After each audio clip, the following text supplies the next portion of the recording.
Number 1 ငါနနက်6 နာရီလောက်မှာပုံမှန်အိပ်ရာထားတယ် I usually get up at 6 o'clock in the morning.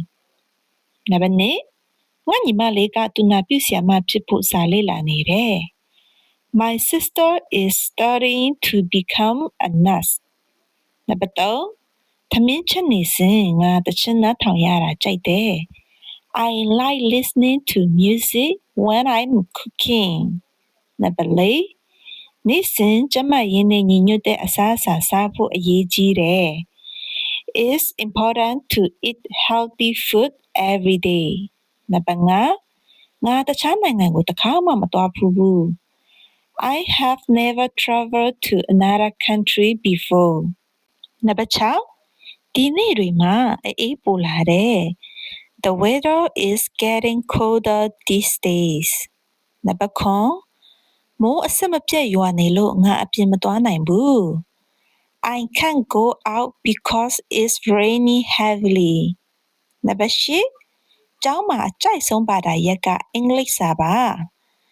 My favorite subject at school is English. Number 9ငါတို့ဒီပတ်ပတ်ရက်မှာတရိတ်ဆန်ရုံသွားဖို့စီစဉ်နေတယ် We are planning to visit the zoo this weekend. Number 10နောက်တစ်ချိန်မှာပိုကောင်းတဲ့အလုပ်ရဖို့မျှော်လင့်တယ် I hope to get a better job in the future.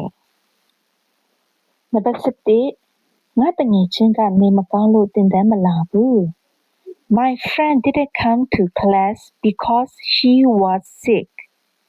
Number 12bus ကားဂိတ်ကိုဘယ်လိုသွားရမလဲဆိုတာပြောပြပေးလို့ရမလား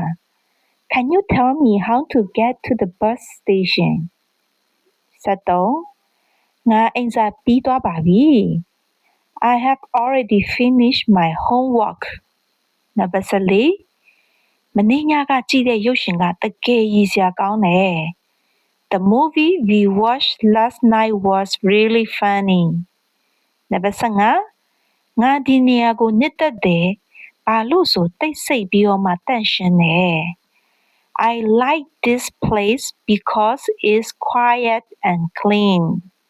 Number 16သူမကဘန်ကောက်မှာနေတာ3နှစ်ရှိပြီ She has lived in Bangkok for 3 years. 17ဒီစကားလုံးကိုငါနားမလည်ဘူးရှင်းပြပေးနိုင်မလား I don't understand this word. Can you explain it? Number 18မနေ့ကငါတို့ပန်းခြံမှာတွေ့ခဲ့ကြတယ် We met each other at the park yesterday. 19သူကငါထက်အင်္ဂလိပ်လိုပိုတတ်တယ် She speaks English better than I do. 20အပြင်သွားပြီးကော်ဖီအတူတောက်ရအောင် Let's go out and have some coffee together.